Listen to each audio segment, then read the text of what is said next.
La historia del Arca de Noé es una de las más conocidas y antiguas de la Biblia. Se trata de cómo Dios decidió enviar un gran diluvio para destruir toda la vida en la tierra, excepto la de Noé y su familia, que eran justos y obedientes a Dios y que vivían en un mundo lleno de violencia e injusticia.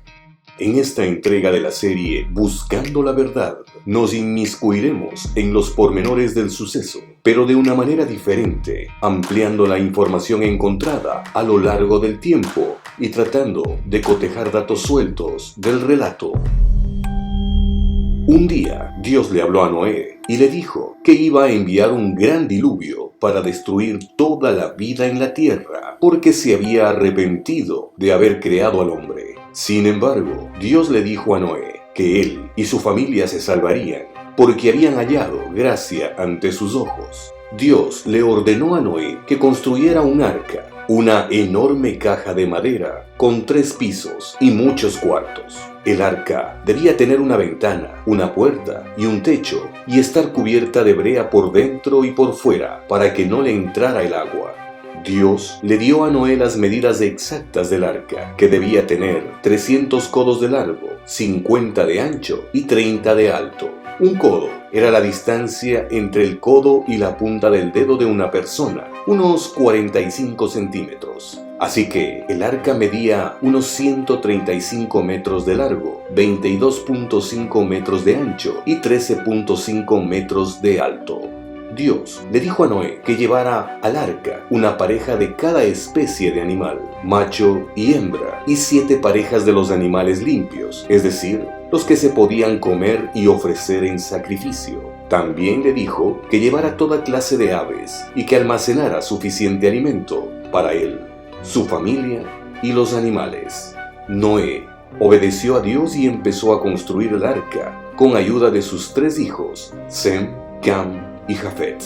Su esposa y las esposas de sus hijos también colaboraron. Según el libro de Génesis, la construcción del arca tomó 120 años hasta que Noé tenía los 600 años. Y durante ese tiempo, Noé predicó a la gente de su alrededor, advirtiéndoles del juicio de Dios y del diluvio que se avecinaba. Pero nadie le creyó ni le hizo caso. Al contrario, se burlaron de él y de su familia y siguieron haciendo el mal. Por fin, el arca quedó terminada y Dios le dijo a Noé que entrara en ella con su familia y los animales, porque en 7 días iba a llover sobre la tierra durante 40 días y 40 noches. Noé hizo todo lo que Dios le mandó y entró en el arca con su esposa, sus hijos y sus nueras, y todos los animales que Dios le había indicado. Entonces Dios cerró la puerta del arca y empezó a llover. La lluvia cayó sin cesar y las fuentes del abismo se abrieron, liberando más agua. El nivel del agua subió tanto que cubrió las montañas más altas, según el relato, 7 metros más alto que cualquier monte, y todo lo que respiraba fuera del arca murió. Solo Noé y los que estaban con él en el arca se salvaron.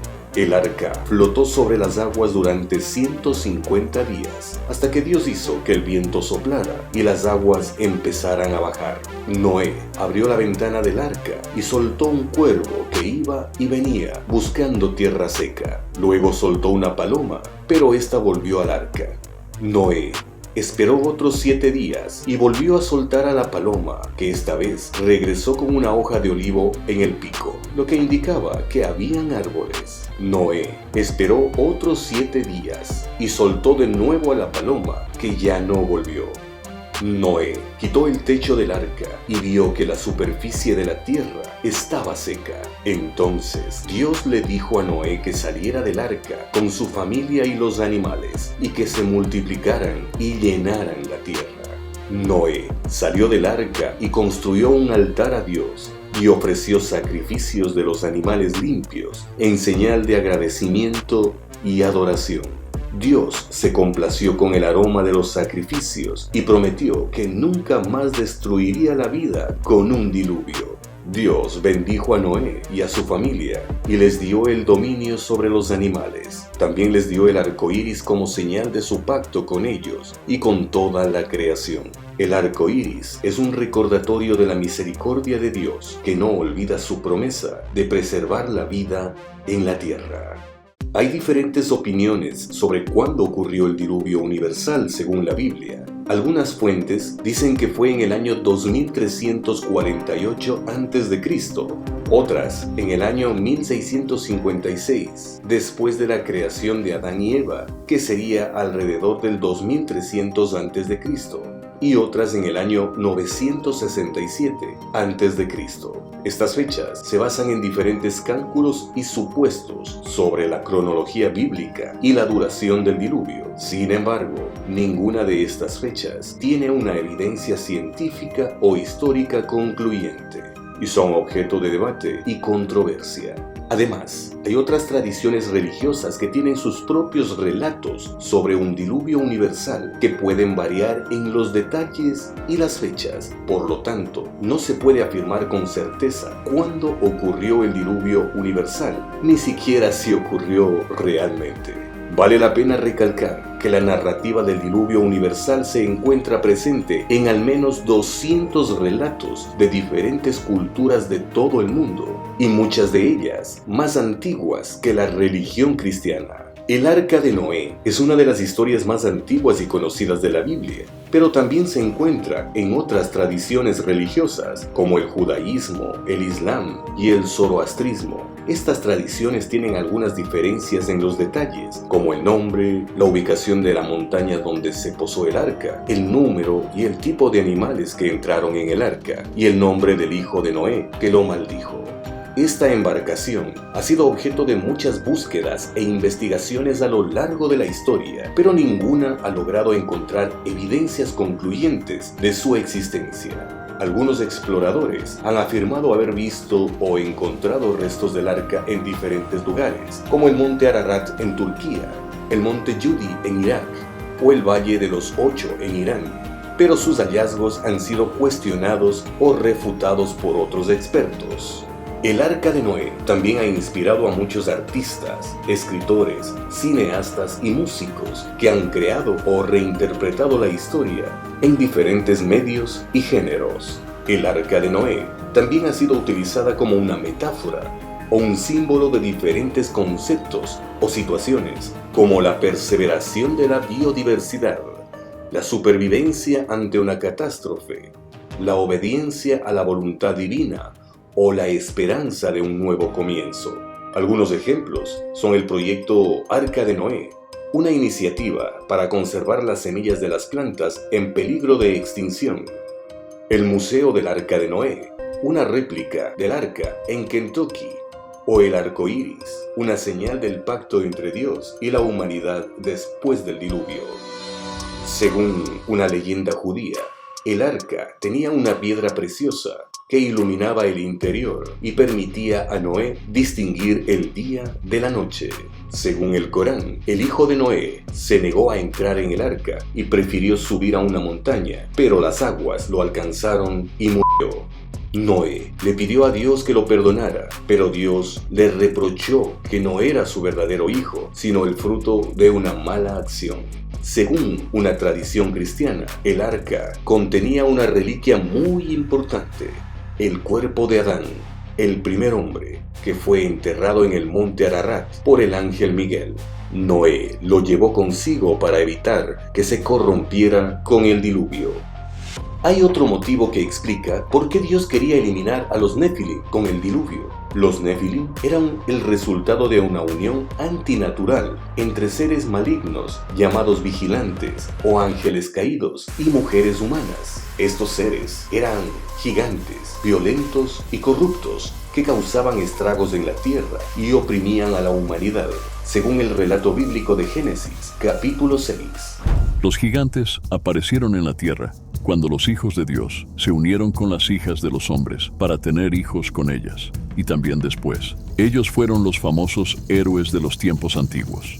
El Señor vio que era demasiada la maldad del hombre en la tierra y que éste siempre estaba pensando en hacer lo malo, y le pesó haber hecho al hombre. Con mucho dolor dijo: voy a borrar de la tierra al hombre que he creado, y también a todos los animales domésticos, y a los que se arrastran, y a las aves. Me pesa haberlos hecho. Sin embargo, el Señor miraba a Noé con buenos ojos. La palabra Nefilim significa los que hacen caer a otros o los derribadores. Algunos creen que los Nefilim son los mismos que los gigantes que se mencionan en otros pasajes de la Biblia, donde se dice que los hijos de Anak eran descendientes de los Nefilim. Esto lo encontramos en Números, capítulo 13. Y se pusieron a decir a los israelitas que el país que habían ido a explorar era muy malo. Decían: la tierra que fuimos a explorar mata a la gente que vive en ella, y todos los hombres que vimos allá eran enormes. Vimos también a los gigantes, a los descendientes de Anak. Al lado de ellos nos sentíamos como langostas, y así nos miraban ellos también. Otros piensan que los Nefilim se extinguieron con el diluvio y que los gigantes posteriores eran de otra procedencia. Según el libro apócrifo de Enoc, los Nefilim eran hijos de los ángeles caídos llamados vigilantes, que se rebelaron contra Dios y se unieron con las hijas de los hombres.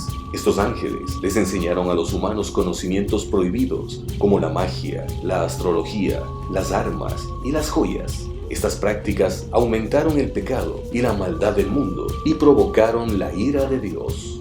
Dios envió a otros ángeles, llamados arcángeles, para castigar a los vigilantes y a los Nefilim y provocar el diluvio, para limpiar la tierra de su maldad. Algunos estudiosos han propuesto que los Nefilim podrían tener un origen extraterrestre y que serían el resultado de experimentos genéticos realizados por seres de otros mundos. Estos seres habrían visitado a la Tierra en la antigüedad y habrían dejado huellas de su presencia en diversas culturas y monumentos. Algunos ejemplos de estas huellas serían las pirámides, los círculos de piedra, las líneas de Nazca y los cráneos alargados. Los Nefilim son un tema muy interesante y misterioso que ha generado muchas especulaciones y teorías a lo largo de la historia. Aunque se ha escuchado mucho acerca de hallazgos, no se puede aceptar científicamente que eso sea real. Tal es el caso de unos huesos de gigantes encontrados en Ecuador. Algunas fuentes afirman que se trata de un hallazgo arqueológico extraordinario que prueba la existencia de una raza de seres humanos de gran tamaño que podrían estar relacionados con los antiguos dioses sumerios o los Nefilim bíblicos. Otras fuentes sostienen que se trata de un fraude, una manipulación o una confusión, y que los huesos no son humanos, sino de animales prehistóricos o de otras especies. Los restos fueron encontrados por el padre Carlos Baca, un sacerdote y aficionado a la arqueología, que los guardó en su casa y los mostró a algunos visitantes, pero nunca los sometió a un análisis riguroso ni los entregó a una institución oficial. Los huesos fueron robados de su casa después de su muerte y su paradero actual es desconocido. No hay registros fotográficos ni documentales que permitan verificar su origen, su tamaño o su forma. Lo cierto es que no hay evidencia científica ni académica que respalde la autenticidad de los huesos de gigantes en Ecuador. Hay otra fuente que asevera que los huesos encontrados en la provincia de Loja en el año de 1965 por el padre Baca medían 7 metros, siendo algunos huesos entregados al Instituto Smithsoniano en Estados Unidos para su debido análisis. También se habla de que este esqueleto de gigante fue a parar en un museo en Suiza, pero esta información es falsa, ya que el esqueleto que se presenta en este museo es simplemente una reconstrucción artística. Según una teoría científica, el diluvio pudo haber sido causado por el impacto de un gran meteorito en el Océano Índico, que provocó un tsunami y un cambio climático. Esta hipótesis se basa en el hallazgo de un cráter submarino de unos 18 kilómetros de diámetro y una antigüedad de unos 5.000 años. Es el cráter de Chicxulub, que se encuentra en la parte baja de la península de Yucatán, en México. Según una réplica moderna, el Arca de Noé podría flotar y navegar. Un carpintero holandés llamado Johan Huybers construyó una réplica a escala real del arca, siguiendo las medidas bíblicas, y la hizo navegar por los ríos y canales de los Países Bajos. Su objetivo era mostrar al mundo la veracidad de la historia y el poder de Dios. Ya en este punto de la historia de Noé y su arca, nos encontramos con inconsistencias de la misma, entre las que podemos destacar la cantidad y el tipo de animales que entraron en el arca. Según la Biblia, Noé debía llevar una pareja de cada especie de animal y 7 parejas de los animales limpios. Sin embargo, no se especifica qué se considera una especie, ni cómo se clasifican los animales limpios e impuros. Además, se estima que hay millones de especies de animales en el mundo y que muchas de ellas son endémicas de ciertas regiones. ¿Cómo pudo Noé reunir a todos esos animales y cómo los mantuvo vivos y alimentados durante el diluvio? En este punto aparece una teoría que explica que no fueron los animales los que estuvieron en el arca, sino más bien su ADN, y que con ayuda de tecnología extraterrestre, Noé pudo conservar las especies. Al fin y al cabo, esto explicaría el espacio en el arca, sabiendo que todas las especies de animales del planeta no podrían caber en la embarcación. Hay estimaciones sobre en cuántos vagones de tren cabrían los animales que Noé llevó en el arca, y se estima que se habrían necesitado 569 vagones de tren. Estas cifras se basan en diferentes supuestos sobre el tamaño y el número de los animales, así como sobre las medidas y el diseño del arca. Sin embargo, esta estimación no tiene una evidencia bíblica o científica definitiva. Es objeto de debate y controversia. Además, hay que tener en cuenta que el arca no era un tren, sino una embarcación de madera, y que los animales no estaban apretados, sino que tenían espacio para moverse y respirar. Para entender la parte en la que Noé envía a una paloma o un cuervo, hay que tener en cuenta el simbolismo y el propósito de estas aves en la historia del arca de Noé. Según los resultados de la búsqueda web, estas son algunas posibles explicaciones. Noé envió a un cuervo y a una paloma para ver si las aguas que cubrían la tierra ya se habrían retirado y si había algún lugar seco donde poder salir del arca. El cuervo fue la primera ave que envió, pero no regresó al arca, sino que se quedó volando de un lado a otro, alimentándose de los cadáveres que flotaban. El cuervo, un ave negra y carroñera, representa la muerte y la oscuridad, y también la falta de fe y desobediencia, ya que no cumplió la tarea asignada. La paloma fue la segunda ave que envió y regresó al arca sin encontrar tierra firme, pero luego fue enviada de nuevo y esta vez regresó con una hoja de olivo en el pico, lo que indicaba que había encontrado un lugar seguro y habitable. La duración y la extensión del diluvio, según la Biblia, nos cuenta que el diluvio duró 40 días y 40 noches y las aguas cubrieron las montañas más altas. Sin embargo, no se explica de dónde vino y a dónde fue tanta agua, ni cómo afectó al clima y a la geología de la Tierra. Además, no hay evidencia científica o histórica de que haya habido un diluvio universal en la época que se supone que ocurrió el arca de Noé, ni de que haya habido una extinción masiva de la vida en ese momento. Según la Biblia, el arca se posó en una cordillera llamada Ararat, que se identifica con el monte Ararat en Turquía. Sin embargo, no hay pruebas arqueológicas o geológicas de que el arca haya estado allí. Muchos exploradores han afirmado haber encontrado restos del arca en diferentes lugares, pero sus hallazgos han sido cuestionados o refutados por otros expertos. La genealogía y la longevidad de Noé y sus antepasados, según la Biblia, es otro de los puntos a tomar en cuenta. Noé tenía 600 años cuando ocurrió el diluvio y vivió hasta los 950 años. Sus antepasados también tenían edades muy avanzadas, como Matusalén, que vivió 969 años, o Adán, que vivió 930 años. Sin embargo, no se explica cómo era posible que los seres humanos vivieran tanto tiempo, ni cómo se calculaban los años en esa época. Además, hay contradicciones entre las diferentes listas genealógicas que se dan en la Biblia y que varían en el número y en el orden de los descendientes de Noé.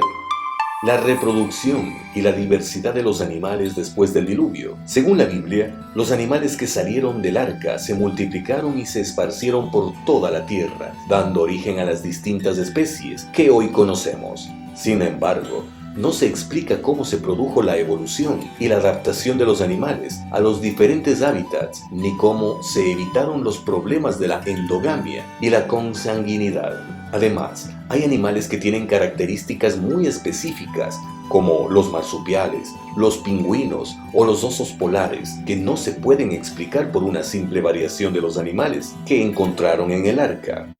Podemos hablar de la moralidad y la justicia de Dios al enviar el diluvio según la Biblia. Dios envió el diluvio para castigar a la humanidad por su maldad y su violencia, y para preservar a Noé y su familia, que eran justos y rectos. Sin embargo, no se explica por qué Dios no intentó salvar o redimir a los demás seres humanos, ni por qué castigó también a los animales, que no tenían culpa de nada. Además, se puede cuestionar la bondad y la misericordia de Dios al causar tanto sufrimiento y muerte, y la eficacia de su plan, ya que después del diluvio la humanidad volvió a pecar y a desobedecer a Dios. Esperamos que hayas disfrutado de este capítulo, en donde hemos compartido la historia del Arca de Noé, una de las más famosas de la Biblia. Te esperamos en el siguiente encuentro con las interrogantes sin respuesta en Buscando la Verdad. Contamos contigo para seguir armando el rompecabezas de la vida. Hasta la próxima.